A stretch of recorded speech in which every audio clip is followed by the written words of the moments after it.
저는 늘 설교에 앞서서 영어로 고백하는 게 있었었는데 혹시 기억나는지 모르겠네요. God is good all the time. 정말로 그렇게 믿으십니까? 혹시 sometime이라고 고백하지는 않나요? 많은 사람들은 sometime God is good입니다. 좋을 때만, 잘 될 때만, 형통할 때만 우리 하나님 참 좋은 하나님이라고 고백하고, 안 될 때, 불통할 때는 우리 하나님이 정말 살아계실까? Why me? 막 그러면서 왜 나에게 이런 고난을.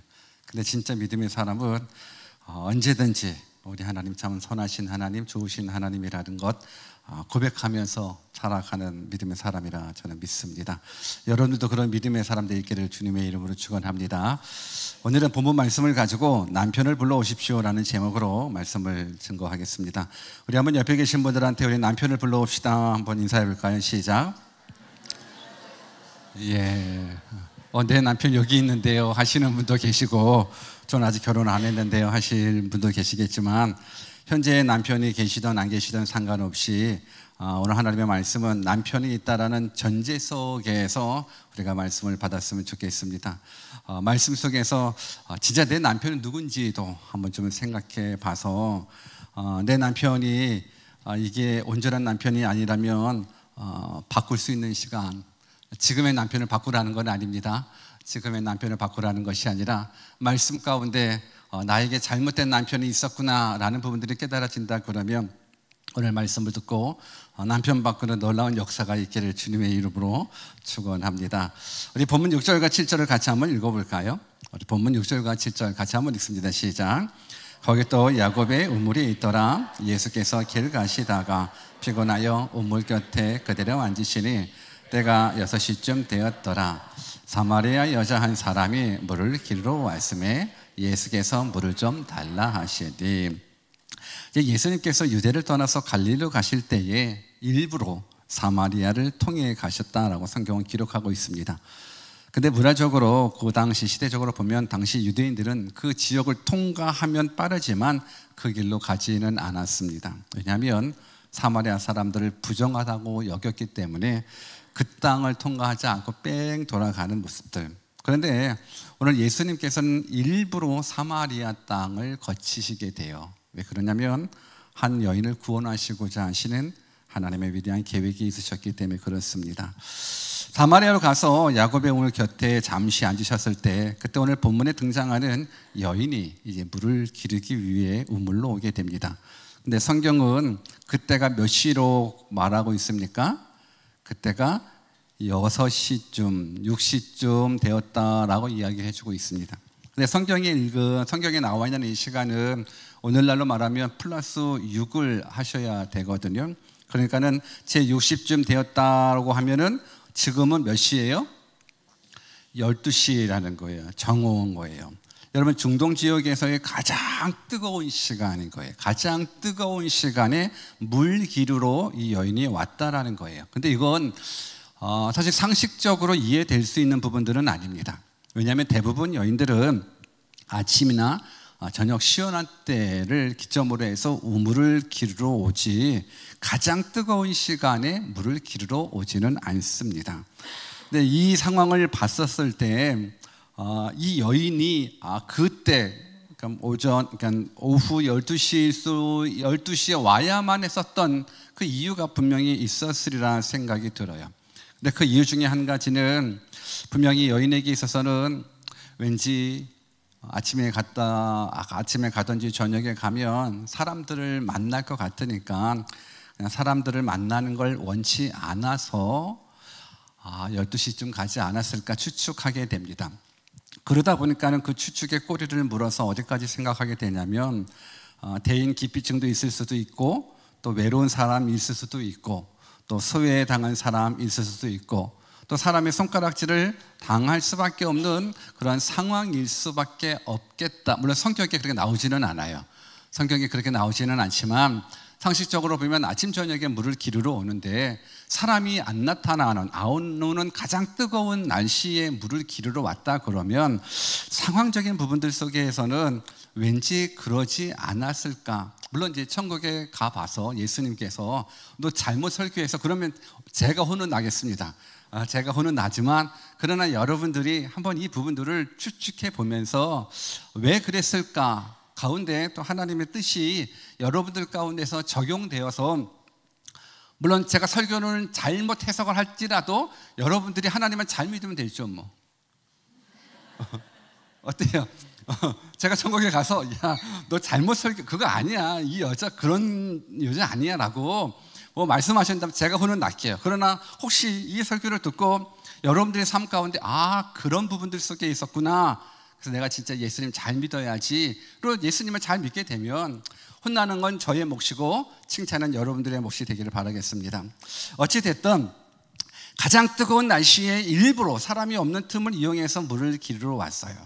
그때 예수님께서도 목말라서 여인에게 물을 좀 달라고 이야기를 합니다. 근데 이 또한 이 여인은 너무너무 이상하게 생각하는 거예요. 그 당시 유대인들은 사마리아 사람들이 부정하다고 생각했기 때문에 말도 걸지도 않아요. 그 땅을 밟는 것조차도 안 밟으려고 그러는데 그 여인에게 말하는 건 이거는 더더욱더 부정하다 해가지고 말도 시키지 않아요. 그런데 예수님께서 이 여인에게 나도 물 좀 달라라고 이야기를 하니까 너무 이상해하는 거예요. 다른 사람들은 나한테 말 시키지도 않는데 나를 부정하다 더럽다 하여 말도 걸지 않는데 근데 그러면서 예수님이 하셨던 그 말씀에 이 여인의 귀가 쫑긋하게 돼요.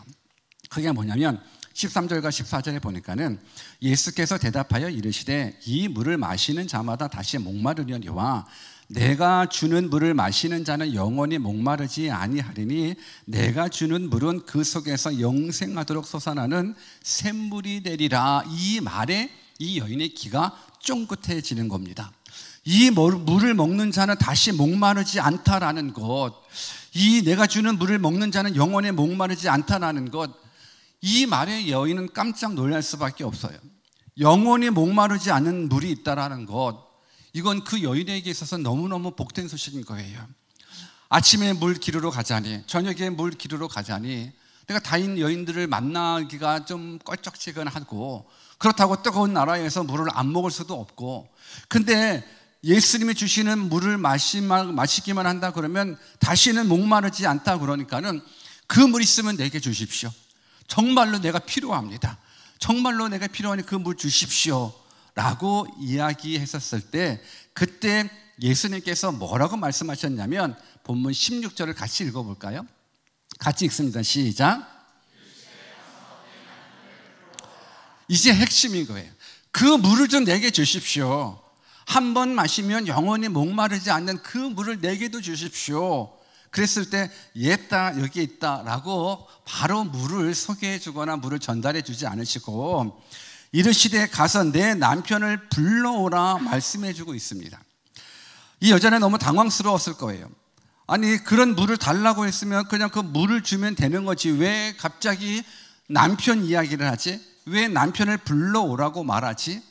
사실 이 여인에게 있어서는 이 남편을 이야기한다라는 부분들이 부끄러웠었던 부분들, 창피한 부분들이 뭔가 있었을 겁니다. 왜냐하면 이 여자는 이미 5명의 남자와 같이 5명의 남편이 있었었고 지금도 남편은 아니지만 남편처럼 같이 동거하고 있는 또 다른 남자가 있는데 결국은 이 여인이 예수님한테 뭐라고 얘기를 해주고 있냐면 나는 남편이 없는데요 라고 이야기를 합니다.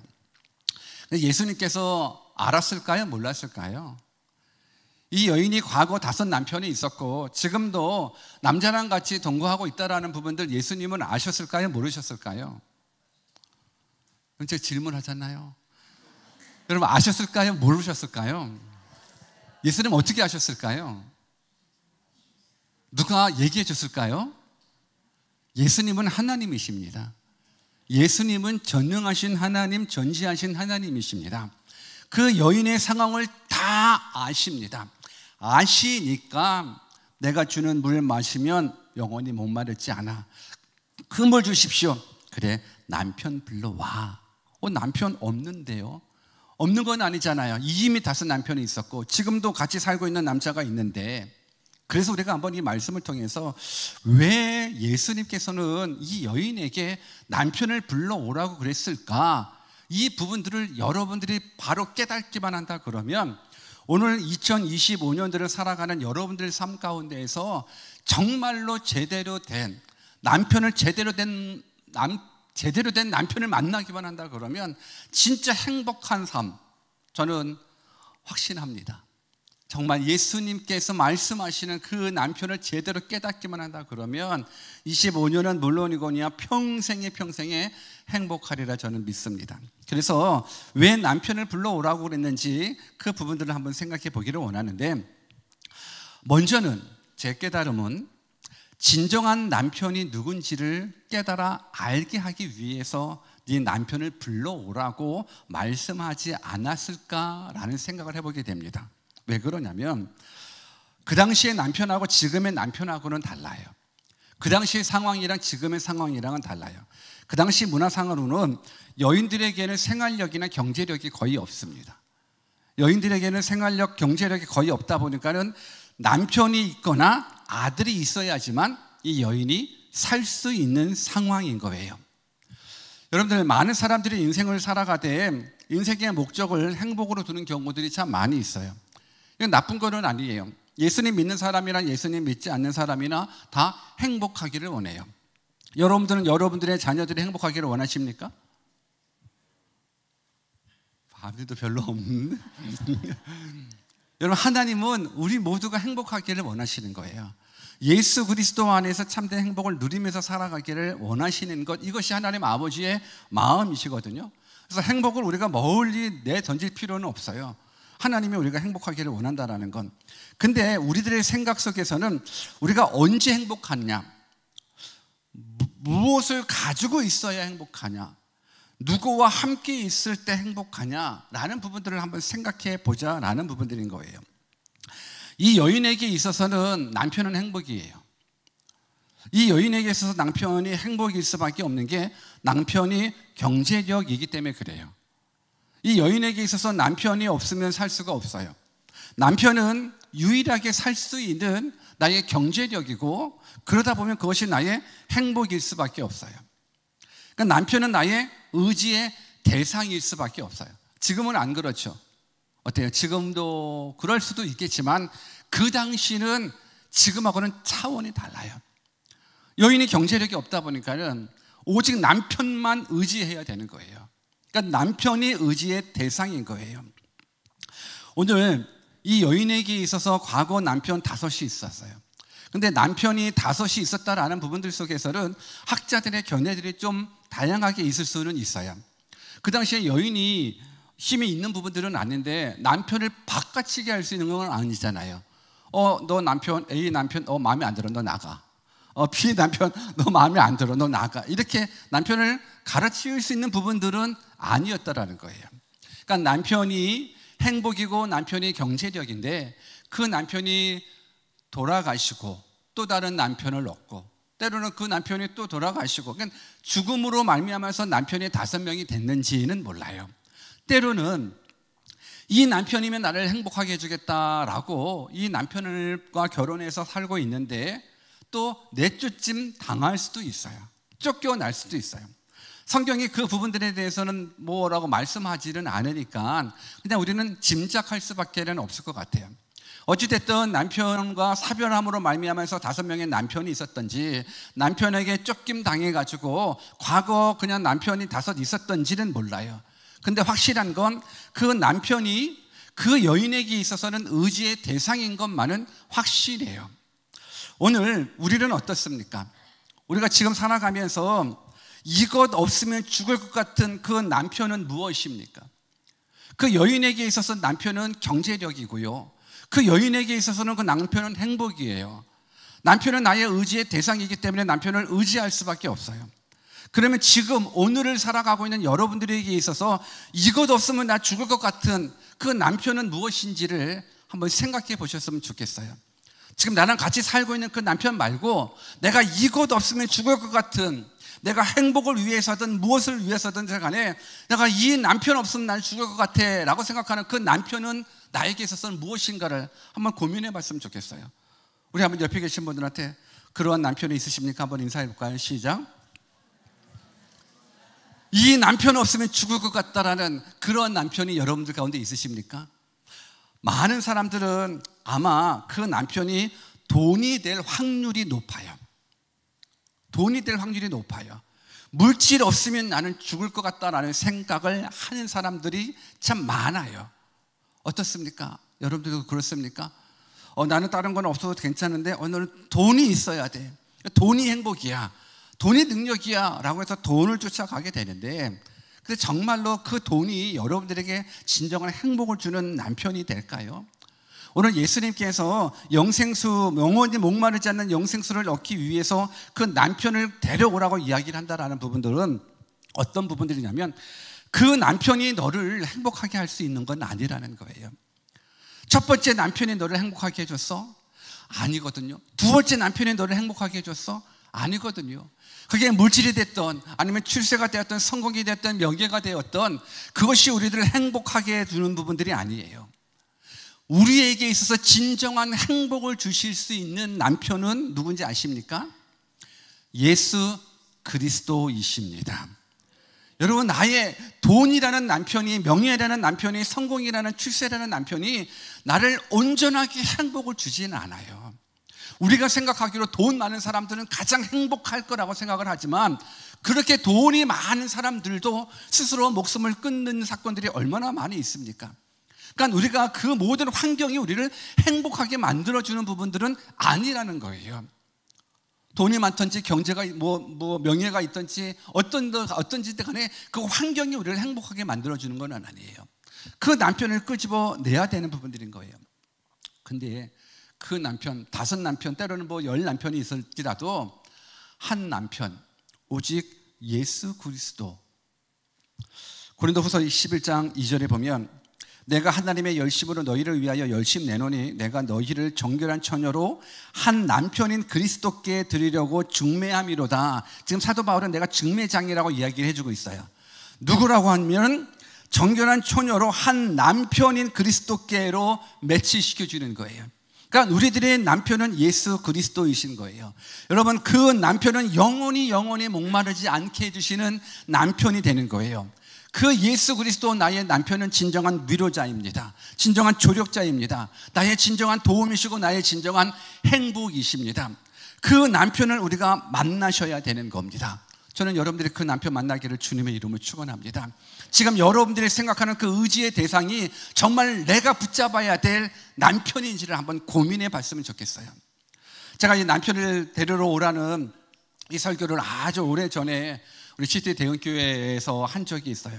그때도 동일한 주제를 가지고 동일한 본문 속에서 남편 데리고 오라고 그러면서 막 그냥 열을 내면서 막 그냥 너가 의지하는 대상이 누구냐고, 그 의지의 대상 남편 데리고 오라고 막 그냥 열내면서 설교를 했어요.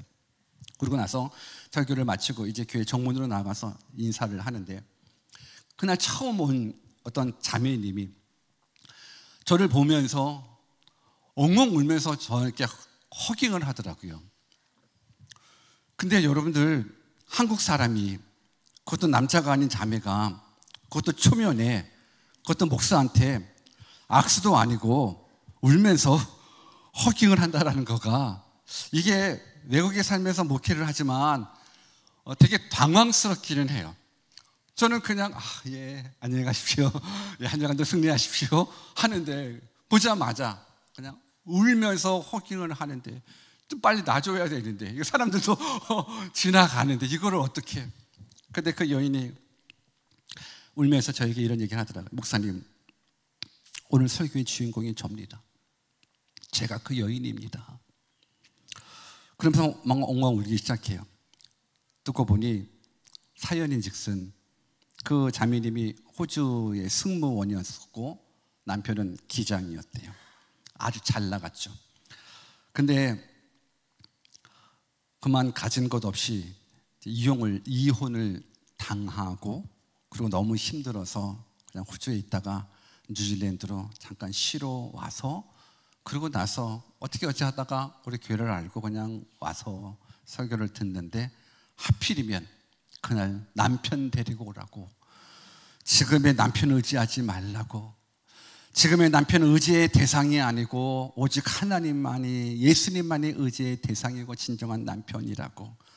근데 자기를 돌이켜보니 자기가 인생을 살면서 정말 남편을 의지하며 살았다. 이 남편만 있으면 나는 행복할 거라고 믿고 살아왔는데 그 남편한테 내쫓김 당하고 남편과 헤어지다 보니까는 이제 삶의 의미가 없고 삶의 기쁨이 없고, 여러분들, 우리는 의지의 대상은 오직 하나님 한 분뿐이십니다. 여러분, 그 어떤 것도 우리의 의지의 대상이 될 수는 없습니다. 저는 개인적으로 한국에서 신학을 했고, 그리고 한국에서 목사 안수를 받고, 또 한국에서도 교회 개척을 하고 목회를 하고, 그러고 나서 하나님의 귀하신 뜻이 있어서 뉴질랜드로 왔죠. 뉴질랜드로 왔는데 저는 그런 고백을 자주 해요. 내가 목사로 왔지만 내가 진짜 그리스도인으로서 예수님 믿는 사람으로서의 그 시작점은 뉴질랜드다. 21년 전 뉴질랜드 온 이후부터 내가 그리스도인인 것 같다라는 그런 믿음의 고백들을 하게 돼요. 근데 말은 안 되잖아요. 이미 저는 그리스도인이에요. 이미 저는 목사 안수도 받고 목회까지 했었던 목사예요. 그런데 신앙생활을 시작하는 마치 처음 같은 느낌, 그게 21년 전 뉴질랜드 땅에서부터 시작이 되었다라는 거예요. 그러면 그 전에 과거 나의 삶은 뭐였지요? 나의 신앙은 뭐였었지요? 이런 부분들이 이제 고민하게 되면서 왜 내가 그런 고백을 하냐면, 막상 뉴질랜드에 오니까는 제가 돈이 있는 것도 아니고 비자가 있는 것도 아니고 누가 오라고 한 것도 아니고 그냥 하나님이 가라 해서 왔고 물품으로 왔고, 그러다 보니까는 의지의 대상이 누구밖에 없어요? 하나님밖에 없어요. 한국에는요, 의지의 대상이 많았어요. 내 부모님도 의지의 대상이었어요. 내 친구들도, 내 친척들도 의지의 대상이었어요. 내 이웃들도 의지의 대상이었어요. 내가 힘들면 도와줘라고 바로 달려갈 수 있어요. 의지의 대상들이 너무나 많았어요. 선배도 후배도 다 의지의 대상이었어요. 그런데 아무도 알지 않는, 못하는, 아무도 모르는 이 뉴질랜드 땅, 아무것도 가지고 온 재정이 진짜 없었거든요. 비행기 싹도 없이 왔었으니까는. 아무것도 없다 보니까 오직 의지의 대상은 하나님 한 분밖에 없는 거예요. 그때 하나님이 일해 주시더라고요. 나의 의지의 대상이 사람이 아니라 부모가 아니라 친구가 아니라 하나님으로 바뀌어지는 그 순간부터 내가 진짜 그리스도인의 모습으로 살아가고 있더라고요. 이미 목사임에도 불구하고 그때부터 진정한 그리스도인의 모습으로 살아가게 되더라고요. 여러분, 역사와 환경을 주관하시는 분은 누구십니까? 대답이 너무 약해요. 여러분, 역사와 환경을 주관하시는 분은 누구십니까? 정말로 역사와 환경을 주관하시는 분이 여러분들이 믿는 하나님이라고 믿으십니까? 확신하십니까? 그 하나님이 온 우주 만물을 운행하시고 무엇보다도 역사를 주관하시고 환경을 주관하신 하나님이라고 믿는다 그러면 우리는 환경에 반응해야 돼요? 믿음에 반응해야 돼요? 근데 환경에 반응해요? 믿음에 반응해요? 그러면 희한하잖아요. 역사와 환경을 주관하시는 분이 하나님이라고 확실하게 믿는데, 그러면 우리는 환경에 반응하지 말고 믿음에 반응해야 되는데, 우리가 믿음에 반응하고 있어요? 환경에 반응하고 있어요? 환경에 반응해요. 없으면 없는 대로 징징거려요. 아프면 아픈 대로 징징거려요. 여러분, 없어도 감사. 이때 아멘이 나와야 되는데, 없어도 감사, 병들어도 감사, 실패해도 감사. 여러분, 그 모든 부분들이 왜 우리가 God is good all the time을 고백하시는지 아십니까? 내 역사와 환경을 주관하시는 분이 하나님이시고 내 생사화복을 주관하시는 분이 하나님이라고 확실하게 믿기에 지금의 이 가난도, 지금의 이 어려움도, 지금의 이 고난도 하나님의 플랜 가운데 있다라고 믿기 때문에 우리가 우리 하나님을 God is good이라고 고백하는 거예요. 좋으신 하나님이라고 고백할 수 있는 거예요. 저는 여러분들이 지금까지 나의 의지의 대상이 누구였는지, 돈 없으면 못 살아요? 물론 맞아요.